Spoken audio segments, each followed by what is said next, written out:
Well, I'm good to go whenever you are. Okay. You roll them as you wish. Do you prefer Michael or Mike? It's all fine. Michael, Mike, Nez, all of it's good. Okay. Michael Nesmith, welcome to Australian Musician. Thanks, Greg. Nice to be here. I'm just wondering what the spark was that lit your love for music in the first place. Probably church hymns. Grew up in Texas, went to a small church there, and I always loved Sundays because we all got to sing. And it was nice in the middle of the audience, or I don't know, it became a chorale to church goers.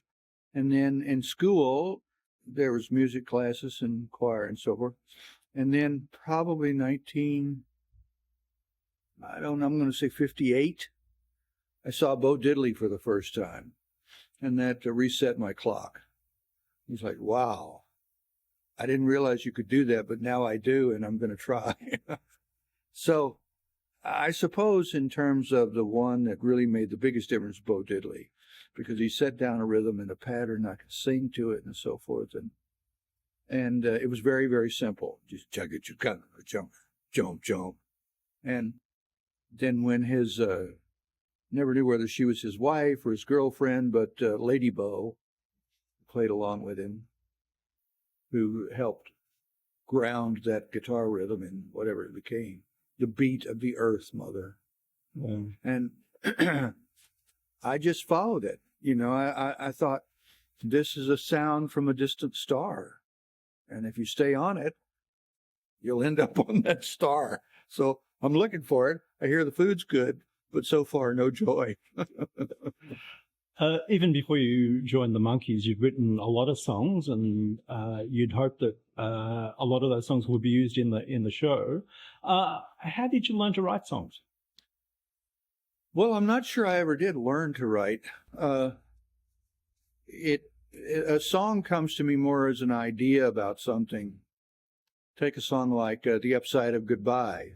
It's a lamentation. It's two people breaking up, moving on their own way, but making the best of it.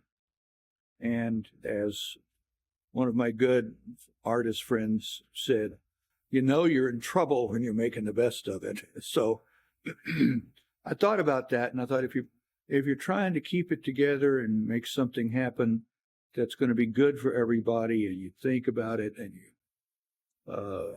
put it in such a way that it's gentle, and I start, all these notions were narrative notions from literature. And it dawned on me, oh, songs are stories. These are little stories about people. And it's their love affairs and affairs of the heart and so forth. And once I had that in my head, that it was a story, the songs just sort of came out. You know, they just flowed out. The rhythm and words and poetry and everything wrote itself. But I felt like I had to have that narrative structure and that sense of what a song was, you know. I mean, I saw her yesterday, and she loves you, yeah. It's just them talking about that incident. It wasn't a full oral story. It wasn't a story of World War II. It was just an incident. So when I saw them do that, and then I saw Dylan do what he was doing, I thought, well, these are masters. You can follow them in. So that's kind of what I did. I just started writing stories as the songs of my life, writing songs as the story of my life. There it is. Yeah. One of the songs that you wrote that did appear in the show was Different Drum, which was recorded by Stone Ponies and Linda Ronstadt. Do you remember hearing that version for the first time? And what did you think of it? Well, a band member of the Greenbrier Boys, who I think was the leader of it, named John Harold, had come out to visit, and I befriended him, and he was saying, "What are you writing these days?" I said, "Well, I'm trying to write pop songs, but I'm not having any luck."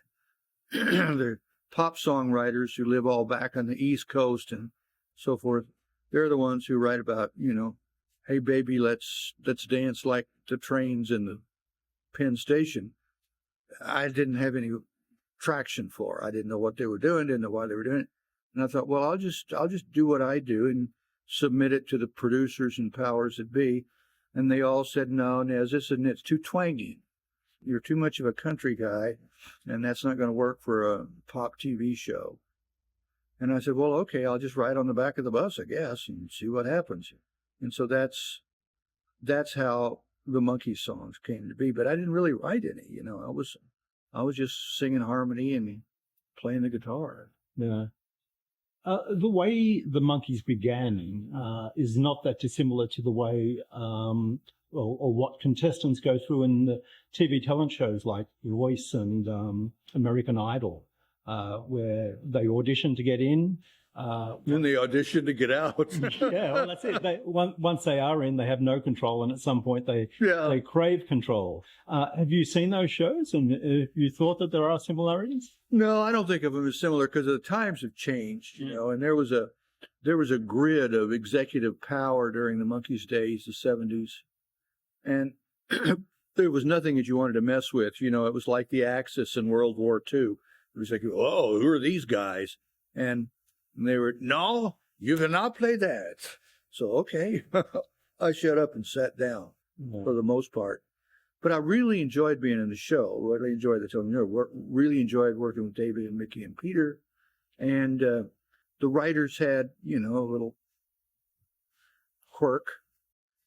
And I enjoyed the songs and the music and so forth. So even though it was sort of marginalized, it was fun. I suppose that's what I should say. It was fun. And for a kid who's 20 years old, you know, like I fell in a tub of butter. It was great. You know, I thought, well, this is fun. But also knew that it just wouldn't be around very long. Even though Mick and I still go and work as, you know, mature men, the Monkees thing sort of flared up over a couple of years, and it didn't go much farther than that. So I really just got enough from that. I loved doing it, and I loved being in it, but I knew it was a short ride. What about the recording sessions with the Monkees during the TV show with the Wrecking Crew? Did you get to play with them much? Well, not much. I mean, these were first call session cats. I called them to come play on my records, and they did, you know, and I got to know all of them really well. And then I did a kind of a large piece called the Wichita Train Whistle, and I hired them all to come do that with me. That was 53 men. The orchestra, 53 pieces, under the conduction, under the, what do you say when he's under the conduction, under the direction of Shorty Rogers, who took us all to Fairyland. You know, it was good. And then everything else, I just sort of showed up and sat down and kept my mouth shut. And if they said, you got anything? It was always, well, this is what I got. And it was usually, oh yeah, that's way too country. We can't use that.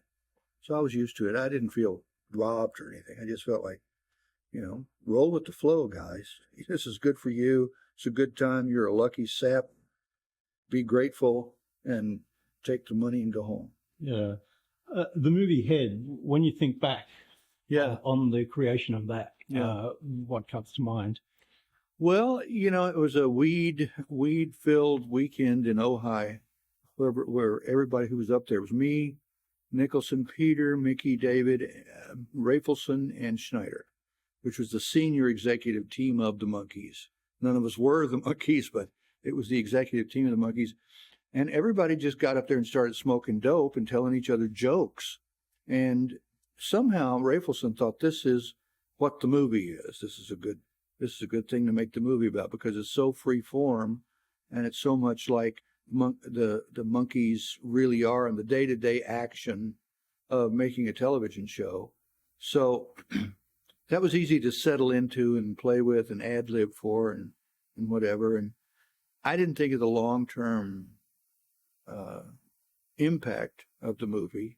I'm not sure there is a long-term impact of the movie, but it was an easy enough thing to pull off and fool around and make people laugh, make yourself laugh. I think we were laughing harder than anybody, but, you know, we were all just high as a kite and just taking it as it hit us. So, but, I can't think of anything as hard as the work ever got in the Monkees. It wasn't a joy on some level, really. The concerts were fantastic. You know, I could barely play the guitar, so getting up there and playing things like Last Train to Clarksville, which was, you know, Tommy and Bobby's song and played by these inspired players. Well, I couldn't play that, so I just played sort of a facsimile of it. Mickey couldn't hardly keep time, so he watched my foot hitting the thing, and we couldn't hear each other either. You know, it was just pandemonium. But it was all part of the good times. Is it true that you were at the recording of the Beatles' Day in the Life? It is true. I take a minute and just squint my eyes and think back on that, because I don't actually remember. I don't mean I was addled. I just mean there was too much going on. It seemed to be like the who's who of the rock and roll cognoscenti and royalty that was extant at the time. And when Mick showed up with Mary Ann Faithfull, I thought, that is a rock and roll mama.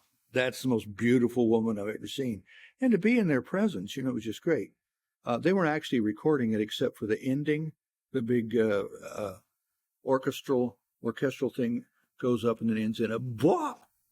And so that kind of went on. And then the rest of it was, you know, beer and weed and sitting and talking. John and I talked a lot throughout that session, some of which is caught on film. And I was staying out at his house at the time. He was a lovely man. I really loved him. I thought he was great. And next thing I know, he was gone. And so that was a memory. But it's a great memory. And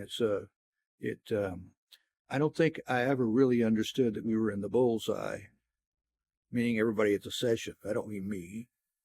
But it was such a satisfying place to be. You know, you're at the right party at the right time with the right people in the right clothes. And it was good. It was just, I can't classify it as anything other than a wonder.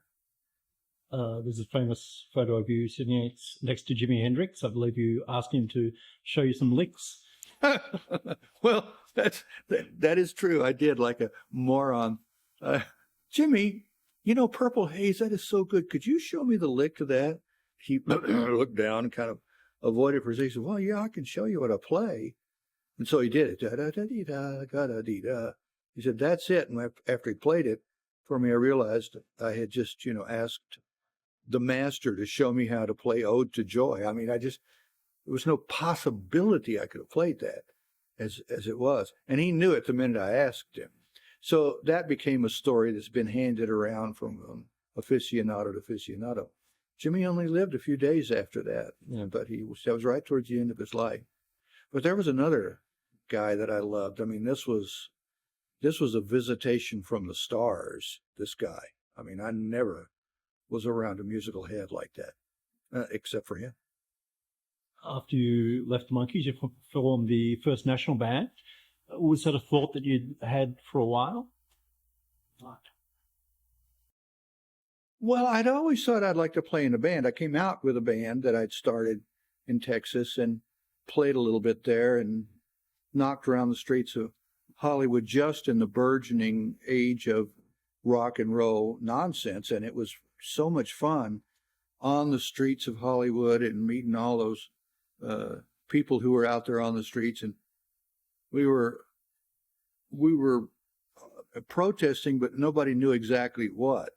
You know, it's what is the line that Brando says in Wild One when the waitress says, he says something like, well, Brando says something like, I'm a rebel. And she says, what are you rebelling against? And he says, what do you got? And I thought that was sort of the life that we were all living during the early 60s and mid 60s and on the streets of Hollywood. What do you got? You created a video project called Elephant Parts, which won the first ever Grammy in the new category, which led to Pop Clips, which led to MTV. You are right. What made you think that long-form video might be popular? Oh, I don't know. It was deific intervention. I have no idea where that idea came from, except from the skies. It was a great idea that was handed to me on a platter. It was, here, Michael, go do this. And it was okay. This looks like so much fun. And sure enough, it was. It was being able to render a song in visuals. let me do things that I'd never thought I would be able to do. Not a filmmaker of any stripe, and so that I could put that together was exciting to me. And as it matured and came to life in my hands and in the other people that were around there, I realized that it was a point of departure for something very, very big. And I contented myself that I would not take that ride, that I would be, other people would, and I would be satisfied with that. I get credit for it because I was one of the first ones out of the gate. But there are so many people that have come since that are so much better and so much more inspired that right now I'm just sitting in the catbird seat watching it and thinking, man, that's good. Where did they come up with that idea? Tell me about your association with Gretsch guitars, and are you a big collector? I'm not a collector, period. I just don't collect stuff. Gretsch was my guitar of choice, the Gretsch Country Gentleman. And I'd gotten the idea for it from Harrison playing a Country Gentleman with the Beatles. And I thought, well, I don't know really what to play. I don't think I want to play a Fender. Didn't know anything about Rickenbackers and so forth. Don't know about Gibsons and so forth. But this kind of looks like fun. And how do you put this together? How does that work? And that led to conversations with Fred Gretsch, and I think his son was around sometime at that point. And I said, I play a 12-string. Can you make one of these Country Gentlemen into a 12-string? He says, yeah. We've got this blonde here that we'll just put 12 strings on, and you can play it on the show. So it wasn't any more than that. It was just, here's a nice guitar. There was some, created some anecdotes as time went along. I showed up with it at a Seattle concert, and it wouldn't turn on.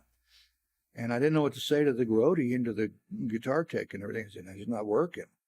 And they couldn't get it to work either. So there was a scurry backstage because the place was full, and it was, Davey, like that. And then they came running around, and they had a new black Rickenbacker 12-string. And it was Roger McGuinn's. Said, Roger and the Birds are playing over here. We found him. He said, you're more than welcome to use this guitar. Here it is. He said, be careful. It's strung backwards.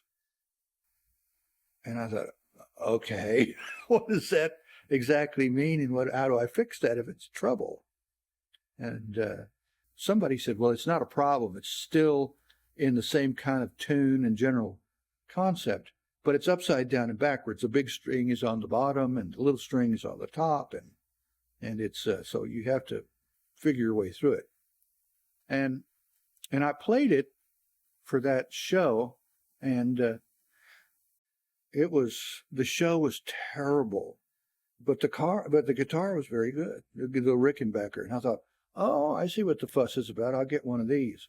And I do have one now, but I never play it. I don't know why. Well, I guess because I'm not really a guitarist, but that was where I got exposed to it. And in a way, I'm glad we didn't play the Rickenbackers. I didn't play the Rickenbackers because the Beatles did. And I didn't want to just go around, everything they do, I did. I didn't want to do that. But I was really happy to have a look over the bow of the boat, see where we were, and to think, oh, this is what the Rickenbacker is about. And that was really cool. That was a nice piece. But I never was a guy that collected instruments, studied instruments. There were so many other people that did that taught me. And I just shut up and listened. That turns out to have been my best MO. Just shut up and listen, and sure enough, things come in and inspire. You've been in and out of Monkeys projects over your career. What made you want to do this Australian tour with Mickey in June? Well, first of all, I love Australia. So you don't get a chance to go to Australia when it's halfway around the world and in the wrong season, and you're going down there to surf when it's Christmas here. And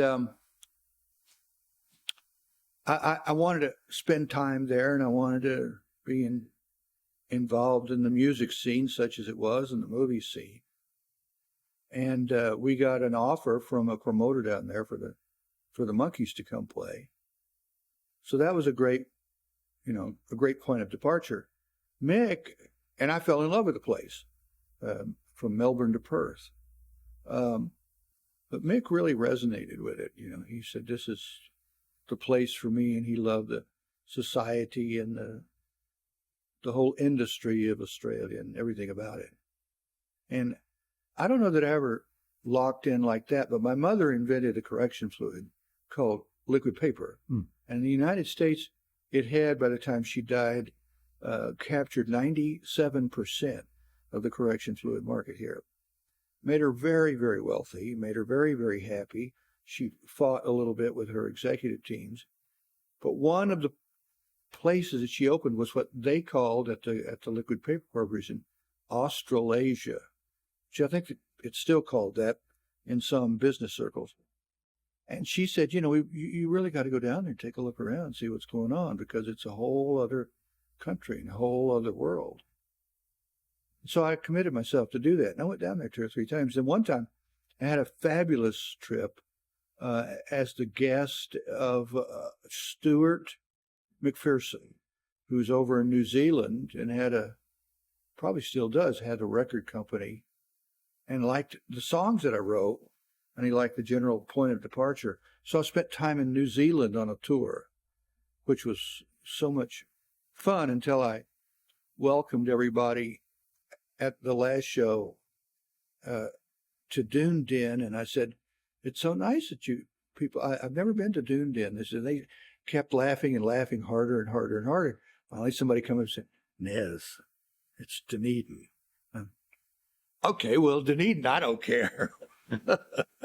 And it was, so between New Zealand, the only place I did not get to, and I hope to get to in this trip coming up, is Tasmania, because people tell me this is a garden spot of some real note. And I'd love to get down there. I loved Perth when I went over there, and I loved Melbourne and Sydney Opera House. I mean, it's a land of many wonders, not the least of which are the people, as friendly, as happy as people I think I ever read across. You had good success with your solo material. Well, I did. It seems to me, yes, it was number one. That was the only place it was number one, but it was indeed number one. Very proud of that. No place else but Australia. I was out in the middle of the outback. I was living and dating a woman who was a model, cover model for Vogue and Harper's stuff like that. And they had gone way out to shoot.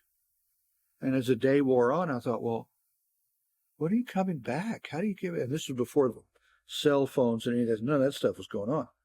And I said, well, I'm going to come out there and get you. And she said, well, how are you going to do that? I said, I'm going to get a helicopter and come out there. So I did.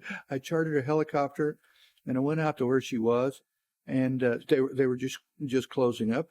And there was one little bar there, about the size of this bar it's in this club we're in. And so I said, well, I'll just get a beer and I'll sidle up. So I sidled up to the bar, one other guy there. Nobody on the streets. And this was remote. This was the outback. And I was sitting there. I said, well, I'll have a beer.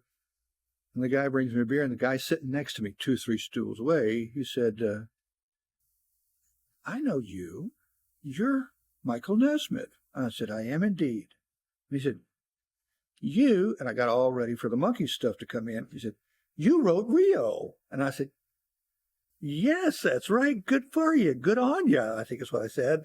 And I said, do you know that song? He said, it was huge here. It was a big hit record. I said, well, I never knew that. I'm so glad that somebody else did who was around here.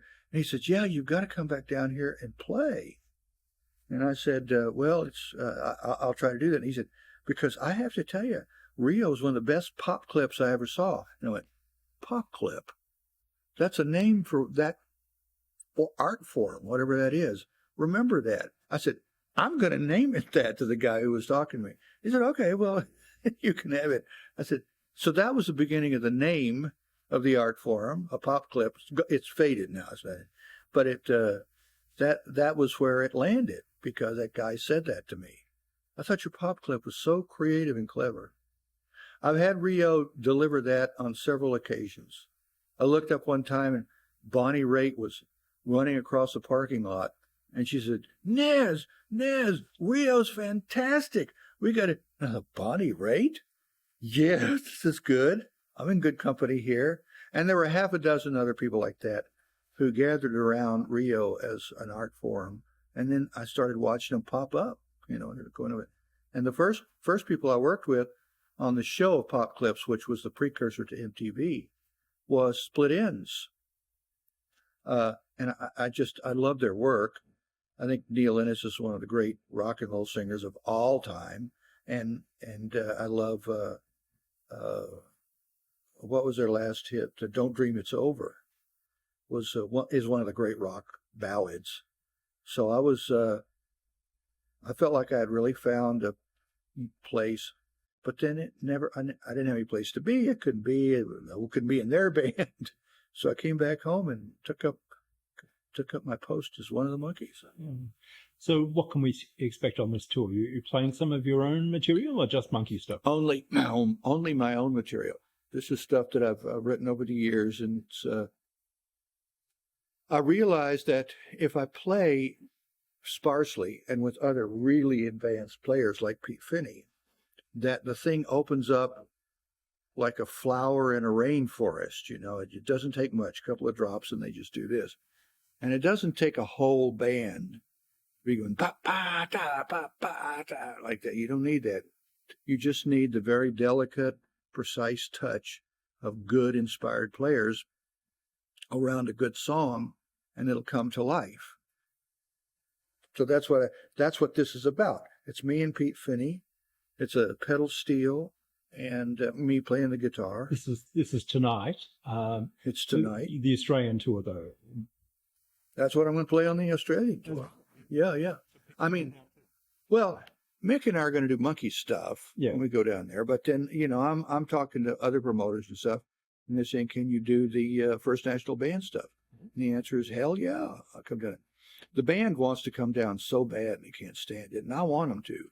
But, money being what it is and having to work to get it down there might make that tough. But if I can do it, I'd like to do that. Well, so what are you most proud of in your music career? Well, it's a great question. I mean, first of all, I don't know. I mean, I don't really have that kind of a relationship with the songs. Oh, this is good. This is good. Oh, this was really hard to do, so I'm really proud of that. Or this came out better than I thought, so I'm really proud of that. I live, I think, in a world of music, in a house of music, a planet, a star of music. I don't know. It goes on in my head all the time.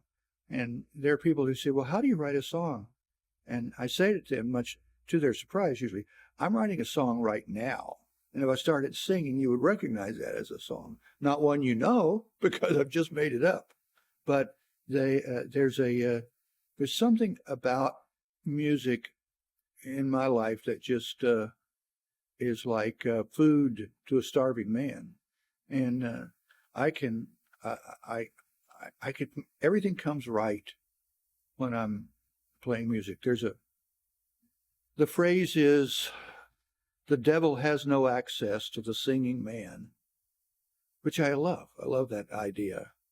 And sure enough, it's true. So when I start singing, the world is golden too. Malcolm Nesmith, thanks for your time. My pleasure. Nice to meet you, Gary. Good luck with it. Yeah.